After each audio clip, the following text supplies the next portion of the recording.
रेवकी देवकी ग्रामपंचायतमध्ये केलेल्या कामांची बिले निघत नसल्याने कुटुंबियाच्या वतीने जिल्हाधिकारी कार्यालयासमोर आत्मदहनाचा प्रयत्न केला.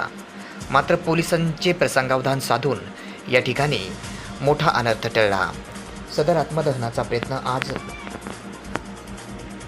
सोमवार दिनांक 26 ऑगस्ट रोजी दुपारी 2 वाजता केला. यावेळी तात्काळ पोलिसांनी त्यांना ताब्यात घेतले. बीड जिल्ह्यातील गेवराई तालुक्यातील रेवकी देवकी ग्रामपंचायत अंतर्गत 11 कामे करण्यात आली आहेत. मात्र त्याची 96 लाख रुपयाची देयक प्रशासनाकडून रोखण्यात आली आहे. त्यामुळे सरपंच शशिकला भगवान मस्के, मयुरी मस्के आणि बाळासाहेब मस्के या मस्के कुटुंबियातील सदस्यांनी बीडच्या जिल्हाधिकारी कार्यालयासमोर अंगावर डिझेल ओतून स्वतःला पेटवून घेण्याचा प्रयत्न केला.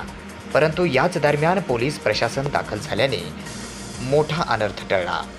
मस्के कुटुंबियाला शिवाजीनगर पोलिसांनी पुढील कारवाईसाठी ताब्यात घेतला आहे.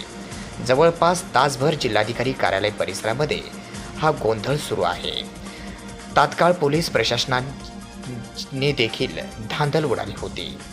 मात्र प्रशासनाकडून देयकाची रक्कम नेमकी कशामुळे अडवण्यात आली हे याबाबत स्पष्ट करण्यात आले नाही. दरम्यान प्रशासनाकडून जाणीवपूर्वक देयकाची रक्कम अडवली असल्याचा आरोप मस्के कुटुंबियाकडून करण्यात आला. तसेच जिल्हा परिषद मुख्याधिकारी आणि इतर अधिकाऱ्यावरही त्यांनी गंभीर आरोप केले आहेत. याचा पुढील तपास पोलीस करत आहेत.